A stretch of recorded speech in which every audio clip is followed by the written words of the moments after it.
एक कि सबसे पहले तो मैं दिल्ली वालों को, खास तौर से ईस्ट दिल्ली वालों को शुभकामनाएं देती हूँ कि उनके लिए एक यूनिवर्सिटी तैयार हुई है। और मैं इसकी हिस्ट्री में भी जाना चाहूँगी।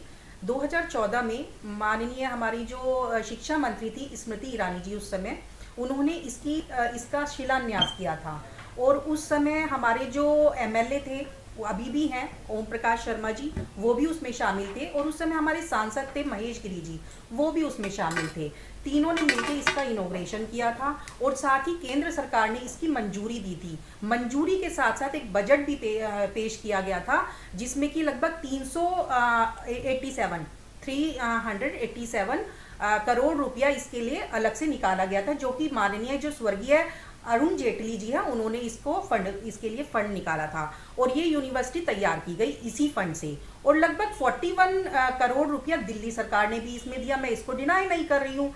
आप ये बताइए, हर चीज का क्रेडिट लेने अरविंद केजरीवाल जी खड़े हो जाते हैं। केंद्र सरकार ने बहुत सारी, दिल्ली में मैं आंकड़े लेकर आई हूँ, मैं बता देती हूँ क्योंकि लोगों को पता होना चाहिए। दिल्ली में जो इलेक्ट्रॉनिक बसें दी हैं, 400 बसें दी हैं, वो मोदी सरकार ने दी हैं। कभी इसकी चर्चा नहीं करते, कोई मीडिया इसकी चर्चा नहीं करते, क्योंकि केंद्र सरकार ने तो बसें दे दी, लेकिन उस पर पोस्टर किसके लग रहे हैं? अरविंद केजरीवाल जी के लग रहे हैं। दिल्ली में सड़कें निर्माण हुई, केंद्र सरकार ने पैसा दिया। दिल्ली में मेट्रो बनी, केंद्र सरकार ने पैसा दिया। जो मेरठ हाईवे जो बन रहा 40 मिनट का जिसका रास्ता हो गया, वो केंद्र सरकार ने बनाया, उसमें एक पैसा दिल्ली सरकार ने नहीं दिया। जो प्रगति मैदान का टनल है, वो मोदी सरकार ने दिया। बहुत सारी ऐसी उपलब्धियां मैं आपको गिनवा दूंगी। राशन, वैक्सीनेशन, सब केंद्र सरकार ने दी। और होर्डिंग पोस्टर और जो एडवर्टाइजमेंट है, वो किसने किया? वो अरविंद केजरीवाल जी ने किया। तो इनको आदत है हर चीज का क्रेडिट लेकर लोगों को दिखाना कि हम लोगों ने ये काम किया है। असल में दिल्ली सरकार एक पैसा दिल्ली की जनता के ऊपर नहीं खर्च करना चाहती है। और मैं आपको आंकड़ा बता रही हूँ, 41 करोड़ रुपया दिल्ली यूनिवर्सिटी में खर्च किया। और मनीष सिसोदिया आईपी यूनिवर्सिटी में खर्च किया, और जिसमें कि मनीष सिसोदिया उस समय तो शिक्षा मंत्री थे ही नहीं। पूरा जो कामकाज देखा गया, जो एमएलए, लोकल एमएलए थे या केंद्र सरकार थी, उन्होंने देखा है। बाद में जब इनकी सरकार आई, इन्होंने भी इनका भी इन्वॉल्वमेंट रहा होगा। लेकिन इसका मतलब ये नहीं कि हर चीज का क्रेडिट ले जाएं। आप क्रेडिट ले जाओ, लेकिन जनता को देखो कितनी अच्छी चीज मिली है। केंद्र सरकार हर चीज में दिल्ली का जो भी विकास हो रहा है, उस चीज में इन्वॉल्व है दिल्ली के विकास के लिए। लेकिन इस तरह की राजनीति पर उतारू हो जाओ कि हर चीज में सिर्फ वोटिंग, इन लोगों को होर्डिंग चाहिए अपना, और जनता को दिखाना है, भ्रमित करना है कि हम लोग ये काम कर रहे हैं दिल्ली के लिए। अरे भाई, आप दिल्ली को सुविधाएं दो। आप दिल्ली की जनता का पैसा अगर राजस्थान में लगाओगे, अगर गोवा में लगाओगे, अगर गुजरात में लगाओगे, तो दिल्ली की जनता के पास क्या आया? मात्र 41 करोड़ इन लोगों ने लगाया। और उसके बाद बोलते हैं कि हमने इसका शिलान्यास किया। हमारे पास तो प्रूफ है, आप देखिए ना फोटोज, आप देखते क्यों नहीं हो? इसका शिलान्यास बोल रहे हैं कि मनीष सिसोदिया जी ने किया है। आप कैमरे के सामने झूठ बोल रहे हो। आप देखो कि क्या क्या प्रूफ्स है। बहुत सारी स्कीमें हैं जो केंद्र सरकार दिल्ली में चला रही है। देखिए, प्रॉब्लम 2024 के चुनाव जो आ रहे हैं उनसे है। अब आप इनको प्रॉब्लम हो रही है कि मोदी जी की फोटो क्यों लगा दी।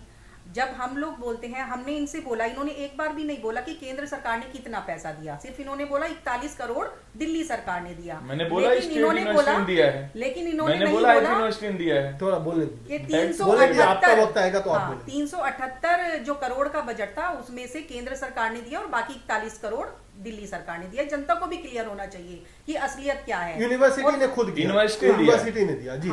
जी, मैं करेक्ट कर देता हूँ जी। तो इनको प्रॉब्लम मोदी जी का जो प्रचार हो रहा है, मोदी जी का जो पोस्टर लगाया गया उससे है। आप बोल रहे हैं कि इतना डिले क्यों हुआ? जो भी मोदी जी के हाथ में प्रोजेक्ट्स थे दिल्ली में, जो 30 महीने में होने थे, वो 12 महीने में कंप्लीट हो गए। लेकिन जहां केजरीवाल सरकार आते हैं, ये इसी तरह से अड़ंगे अड़ाते हैं। इन्होंने 500 स्कूल, शिक्षा का स्तर ऊंचा करने की बात की थी और 500 स्कूल दिल्ली में खोलने की बात की थी। लेकिन क्या किया? एक स्कूल भी नहीं खोला और 16 मौजूदा स्कूल बंद कर दिए। और बात करते हैं शिक्षा क्रांति की। कल मैं अरविंद केजरीवाल जी की एक सभा में किसी को संबोधन कर रहे थे, उसमें अपने आंसू बहा रहे थे और बड़ा इमोशनल होकर लोगों को बोल रहे थे कि मनीष आज होता तो क्या होता, क्या नहीं होता, क्या क्या होता, और वो देखता तो क्या क्या होता।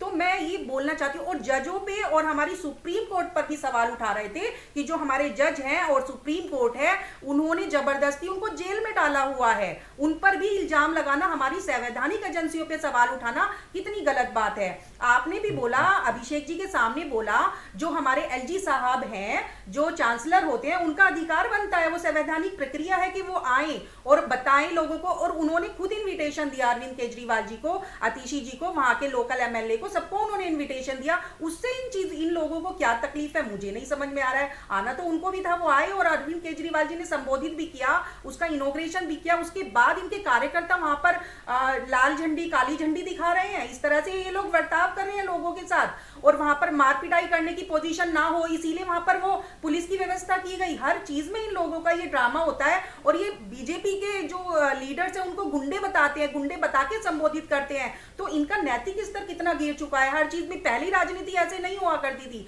लेकिन जो आज की राजनीति है इन लोगों ने इतना स्तर गिरा दिया है उसका कि ये लोग कुछ भी, इनकी भाषा जो है मर्यादित नहीं होती, कुछ भी बोलने को तैयार होते हैं। और शिक्षा मंत्री की यहाँ कल मनीष सिसोदिया जी की जो बात कर रहे थे, आंसू बहा रहे थे और इमोशनल हो रहे थे कि भाई मनीष होता तो कितना अच्छा होता। तो मैं बता देना चाहती हूँ, जनता को बता देना चाहती हूँ कि मनीष सिसोदिया शराब मंत्री थे और शराब घोटाले में वो अंदर बैठे हैं। शिक्षा क्रांति के जो इन्होंने वादे किए थे उसके लिए तो अभी जांच बाकी है, जो सीबी और ईडी है वो अभी जांच करेगी उसकी, और शराब घोटाले के कारण वो अंदर पड़े, जनता को पता होना चाहिए। और जो एक के ऊपर एक शराब बच्चों के हाथों में उन्होंने दी है वो कितना घातक था बच्चों के लिए। और बात करते हैं शिक्षा क्रांति की, स्कूल के सामने अच्छा, अभी मेरे पास जो हमारे रिपोर्ट मिल रही है और उसमें भी इस तरह की राजनीति अभी मैं सुन रही थी। अभिषेक जी को कहते हैं वो नहीं हमारे कार्यकर्ता नहीं थे, वो तो जो हमारे एमएलए थे उनके साथ लोग आए थे, वो नारेबाजी कर रहे थे। मतलब जो हमारे कार्यकर्ता थे वो हमारे कार्यकर्ता थे लेकर आए थे।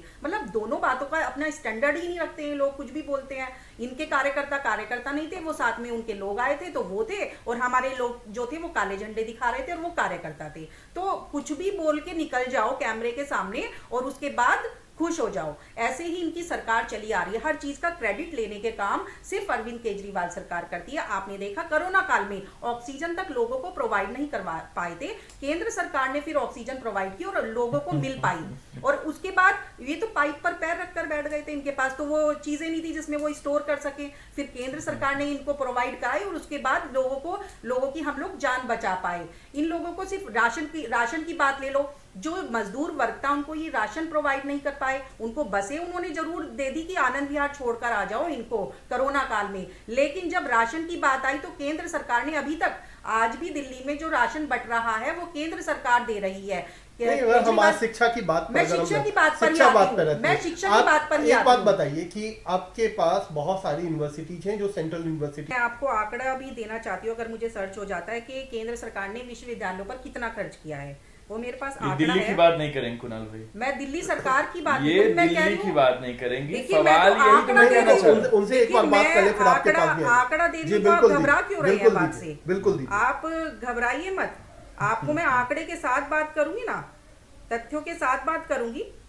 कई सारी चीजें हैं इसके बीच में, जब तक आंकड़े देख रही हैं। देखिए विश्वविद्यालयों के लिए 3000 करोड़ रुपए, बाकी मेरे पास सभी चीजों का आंकड़ा है कि केंद्र सरकार ने दिल्ली में कितने कितने आंकड़े दिए हैं, पूरा ऑथेंटिक आंकड़ा है मेरे पास। और विश्वविद्यालयों के लिए स्पेशली 3000 करोड़ रुपए दिए गए। इससे पहले क्या था वो भी बता दीजिए। तो मैं ये बोलना चाहती हूँ इससे पहले क्या था वो भी बता दीजिए। चलो इनसे ये पूछ लीजिए आपने दिल्ली में कितने ऐसे चमत्कारी काम किए, कितने विकास के काम किए, कितना आपने बजट लगाया, वो ये लोग बता नहीं पाएंगे। 500 स्कूल खोलने की बात की थी, एक स्कूल नहीं खोला और 16 स्कूल बंद कर दिए। क्यों भाई, आपने क्यों बंद कर दिए? और 2-3 मॉडल को जिसको लीपा पोती कर आप बोलते हो हमने विश्व का मॉडल बना दिया है, हमने लंदन पेरिस बना दिया है, वो तो बच्चे बताते हैं खुद कैमरे के सामने आके। अगर कोई रिपोर्टर जाता है, प्रिंसिपल्स को मना किया हुआ है कि आप बात करोगे तो आपकी नौकरी जाएगी। मैं तो खुले चैनल पर आपको ये चीज बोल रही हूँ, रिपोर्टर्स हमको आकर बताते हैं कि हमें स्कूलों में घुसने नहीं दिया जाता है। और बच्चे चैनल अब तो एनसीडी के स्कूल आपके हो गए ना, अब आप बताइए कितना काम कर दिया। अब कूड़े के पहाड़ जब हमारी सरकार थी, बीजेपी की सरकार थी, उन्होंने कम किए। तो मैं तो कहती हूँ ना, आप क्रेडिट लीजिए उसका भी और आप उसको कम कीजिए। बिल्कुल आपसे मैं जवाब दे देता जी, बिल्कुल जवाब दीजिए। कुणाल जी पूछना चाहती हूँ, दिल्ली में ये लोग बोलते हैं हमने शिक्षा क्रांति लाए हैं, ठीक है, साइंस नहीं है स्कूलों में, मैथ नहीं है। आप भी अच्छे से जानते हो कि अंदर खाने क्या चल रहा है। बच्चों का जो रिजल्ट है, मैं जवाब दूंगी, वहीं पर आ रही हूँ, मैं वहीं पर आ रही हूँ। जो बच्चों का रिजल्ट है वो रात दिन गिरता जा रहा है। 2014 मैं हायर एजुकेशन पे बात कर रही हूँ, हायर एजुकेशन पर ही आ रही हूँ मैं वहाँ पर। मेरा बेटा दिल्ली यूनिवर्सिटी से पढ़ रहा है और अभी जुलाई में उसका कॉलेज खत्म हो जाएगा। और उसकी बहुत अच्छी पहले से ही जॉब भी लग गई है। मतलब वहां का मैं स्टैंडर्ड बता देना चाहती हूँ, जो दिल्ली यूनिवर्सिटी से पढ़ा हुआ बच्चा है, आप बोल रहे थे कि क्या चेंजेस किए हैं, तो मेरा खुद का बेटा वहां पर पढ़ रहा है, मुझे पता है उनको क्या एजुकेशन मिल रही है, और आज वो इतना काबिल बन गया है वहां से निकलकर, उनका इतना अच्छा स्टैंडर्ड है। आप दिल्ली के स्कूलों में क्यों नहीं कर पा रहे? आप दिल्ली के स्कूलों में वो स्टैंडर्ड क्यों मेंटेन नहीं कर पा रहे? आप बताइए, आप जाके कोई और स्कूल का बच्चा जब कुछ रैंक लेकर आता है तो आप उसको अपना क्रेडिट बनाकर द न्यूयॉर्क टाइम में छपवा देते हैं। आप बोलते हैं तो हमारे स्कूल से निकला हुआ बच्चा है। की बात कर रहा हूँ केजरीवाल जी को भी ये चीज पता है कि दिल्ली पूर्ण राज्य नहीं है, कुछ चीज सिस्टम होता है, सिस्टम के अकॉर्डिंग सब कुछ चलता है। केंद्र सरकार का इन्वॉल्वमेंट है, गवर्नर का इन्वॉल्वमेंट है, एलजी साहब का इन्वॉल्वमेंट है, और केजरीवाल जी का खुद का। तो तीन हाथों से निकलकर जब काम जाता है तो शायद ये सब चीजें आती हैं, क्योंकि केंद्र सरकार तो पैसा दे देती है, लेकिन काम जब ये लोग कह रहे हैं कि मनीष सिसोदिया जी ऑडिट क्या बता दीजिए इनके शो में, तो काम क्यों नहीं कुणाल भाई के शो में बता दीजिए क्या सिस्टम। देखिए वही मैं बोल रही हूँ ना, जब पैसा केंद्र सरकार दे देती है तो उसके बाद डिले क्यों हो रही है चीजें? क्या पैसा दे दिया केंद्र सरकार ने, मैं जानना चाह रहा हूँ। देती है, आप देखिए दिल्ली में जितनी भी 12 कॉलेज में ये पैसा देते हैं, लेकिन इन्होंने पैसा, आरोप ये लगता है कि इन्होंने पैसा नहीं दिया। प्रिंसिपल सब धरने पर बैठते हैं, क्यों बैठा जाता है? मैं दिल्ली यूनिवर्सिटी से निकल करके आता हूँ। मैं 2 मिनट कुणाल भाई आपसे पूछना चाहती हूँ आपके चैनल के माध्यम से कि दिल्ली में प्रदूषण क्यों नहीं खत्म हो पाया आज तक? 8 साल हो गए इनकी सरकार को, इनके हाथ में सब कुछ पावर है, उसके बाद नहीं खत्म कर पाए ये लोग। दिल्ली में क्यों एजुकेशन मॉडल ये सिर्फ ढिंडोरा पीट लें? असलियत में तो कुछ हो ही नहीं रहा है, सबको पता है। परिवहन व्यवस्था क्यों इतनी लचर हो गई है? क्यों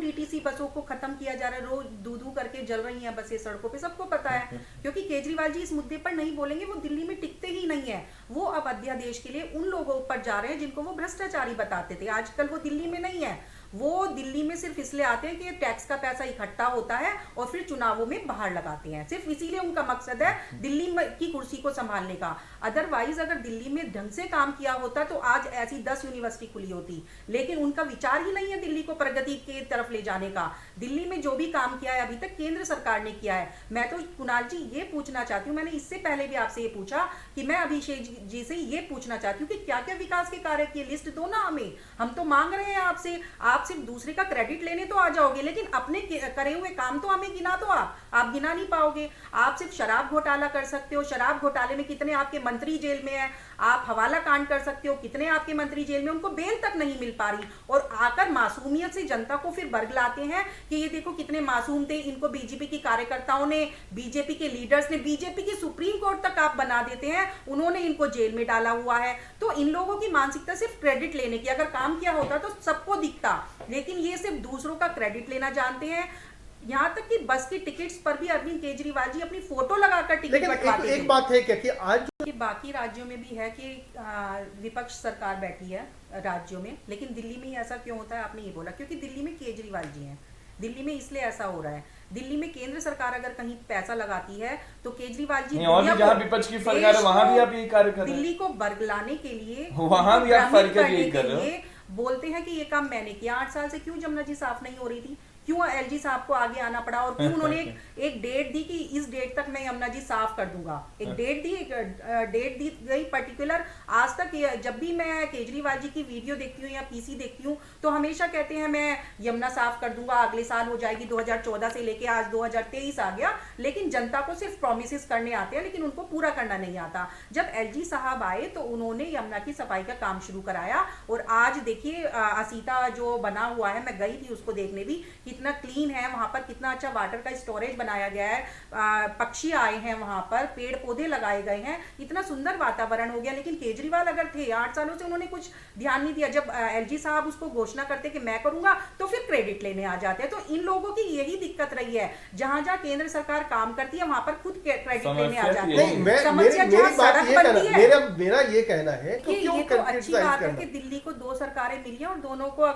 का अगर फंड देखें तो दिल्ली सरकार के पास भी बहुत फंड है और केंद्र सरकार भी लगातार देती आई है। आप कहें तो मैं सारा फंड बता दूं आपको जो मोदी सरकार ने दिल्ली को दिया है। देना बनता है ना, मैं बताती हूँ ना,